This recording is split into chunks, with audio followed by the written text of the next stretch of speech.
కొంపలు అంటుకోబోతున్నాయని చెప్దామంటే call cut చేస్తున్నారేంటి?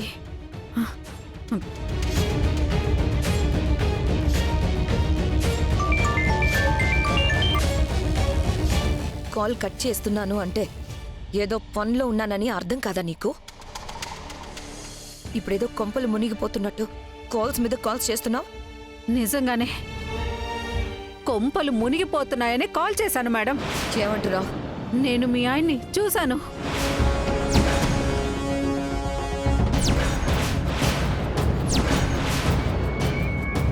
నువ్వు అతన్ని చూడడం ఏంటి?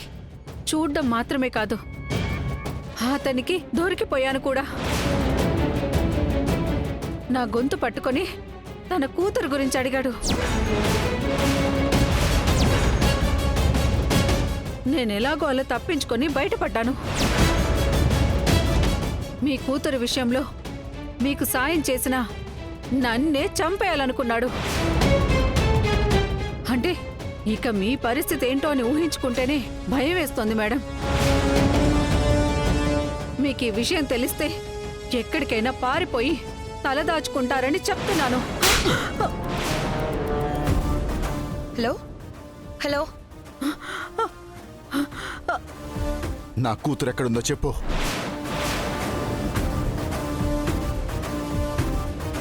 అసలు ధనుంజయ్ ఎలా తప్పించుకున్నాడో, సిస్టర్ని ఎలా కనిపెట్టాడో. నేనెలా తప్పించుకున్నానో ఆలోచించడం మానేసి నా కూతురు ఎక్కడుందో చెప్పు. నా కూతుర్ని నాకు అప్పగించావంటే నిన్ను ప్రాణాలతో వదిలేస్తాను, లేకపోతే నీ ఇంటిని తగలబెట్టేస్తాను. చెప్పు, నా కూతురు ఎక్కడుందో.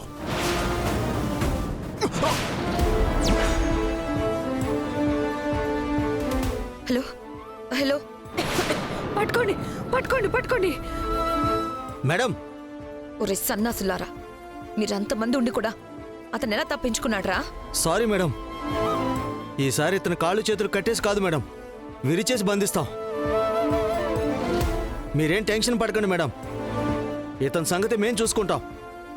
మాటలు కాదు, అదేదో చేతుల్లో చూపించి చావండి. అతను తప్పించుకున్నాడంటే నాతో పాటు మీరు కూడా చేస్తారు. Be careful. అలాగే మేడం. ధనుంజయ్ తప్పించుకున్నాడు అంటే డైరెక్ట్గా ఇక్కడికే వస్తాడు.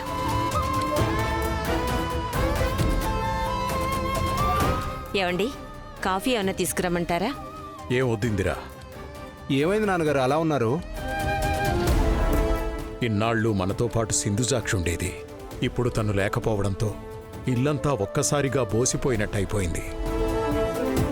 అమ్మా, ప్రియంవదమ్మ గారు! ఈ నర్స్ ఏంటి డైరెక్ట్గా ఇంటికి వచ్చేసింది? ఈ నర్సుని లక్ష్మి చూసిందంటే ఇంకా పెద్ద ప్రాబ్లం అయిపోతుంది. ప్రియంవద కోసం ఎవరో వచ్చినట్టున్నారు. అమ్మగారు, ప్రియంవదమ్మగారు, ప్రియంవదమ్మగారు, చెయ్ అమ్మగారు, అతను నన్ను చంపేసేలా ఉన్నాడు. మీరే నన్ను కాపాడాలమ్మా. అసలు నిన్ను ఇంట్లోకి ఎవరు రమ్మన్నారు? బయట నుండి కాల్ చేస్తే నేనే వచ్చేదాన్ని కదా. నా దగ్గర ఫోన్ లేదమ్మా. అతను నా కళ్ళ ముందుకు రాగానే నేనేం చేస్తున్నానో నాకే తెలియలేదు. ఆ భయంతో నా ఫోన్ అక్కడే వదిలేశాను. ఇప్పుడు మీరు తప్ప నన్నెవరు కాపాడలేరమ్మా. మీరే నన్ను కాపాడాలమ్మా. ఏమైందమ్మా? ఎవరు నువ్వు? హాయ్ గారు, హాయ్ గారు, మీరే నన్ను కాపాడాలయ్యా. మీరే నన్ను కాపాడాలి. ఇంతకు ముందు నిన్నెప్పుడూ చూసినట్టు గుర్తులేదు.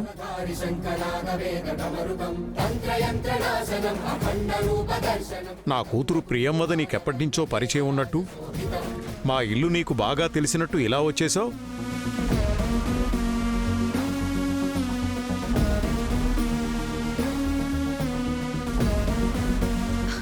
ఎప్పటి నుంచో ఏం లేదు నాన్న, ఈ మధ్య నుండే తెలుసు. తన కూతురికి ఒంట్లో బాలేదంట, అందుకే సాయం కోసం ఇలా వచ్చింది అంతే.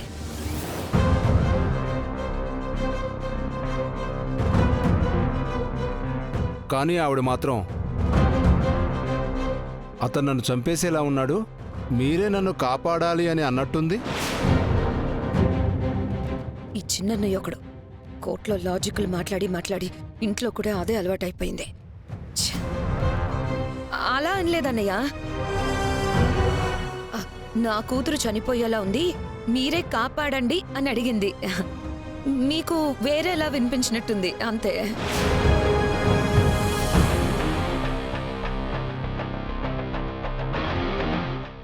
ఏ సిస్టర్, సిస్టర్ పద, మనం హాస్పిటల్కి వెళ్ళి మాట్లాడుకుందామా?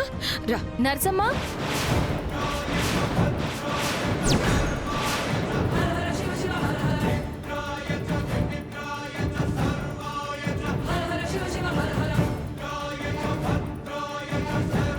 ఆగు ఆగు. ఎవరు తను? అదేం మాట్లాడినా నువ్వు నోరు తెరవక. అదెవరో నీకు తెలియనట్టే ఉండవు, అర్థమైందా? శ్రీలక్ష్మి, ఆవిడెవరో నీకు తెలుసా? తెలుసు పెద్దయ్యా. ఇంతకు ముందు కూడా ఇలానే మన ఇంటి బయట అమ్మగారిని కలిసి డబ్బులు తీసుకెళ్ళింది.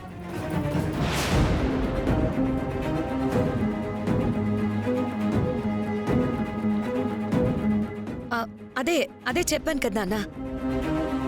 వాళ్ళ పాప ట్రీట్మెంట్ కోసం డబ్బులు అడిగింది, ఇచ్చాను. ఇప్పుడు కూడా అందుకే వచ్చింది. ఇదేం పెద్ద విషయం కాదులేండి నాన్న, నేను చూసుకుంటాను. పద. ఆగండి అమ్మగారు. కానీ ఆ రోజు మీ ఇద్దరు మాటల్ని బట్టి సుత్తి మీరు తనకి సాయం చేసినట్టు కాకుండా తనకి భయపడే డబ్బులు ఇచ్చినట్టు అనిపించింది.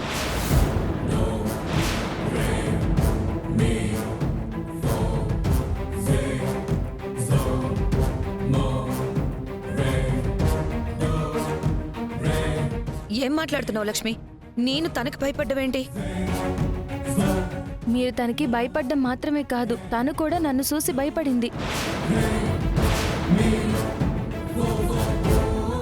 నాను తనని పలకరించడానికి వెళ్తే పారిపోయింది.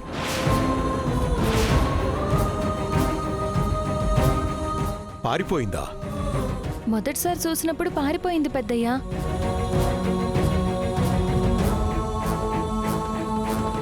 మళ్ళీ ఈ మధ్య ఒకసారి కనిపిస్తే పట్టుకుని నన్ను చూసి ఎందుకు పారిపోతున్నావ్, నీకు మా అమ్మగారికి సంబంధం ఏంటి అని గట్టిగా అడిగాను.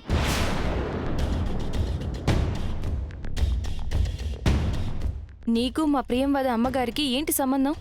మర్యాదగా చెప్పు, లేదంటే పోలీసులకి అప్పగించాల్సి వస్తుంది. చిన్న పాపకి ప్రియంవదకి సంబంధించిన విషయం ఆ, ఏదో పాప పాప అని చెప్తూ నన్ను నెట్టేసి పారిపోయింది.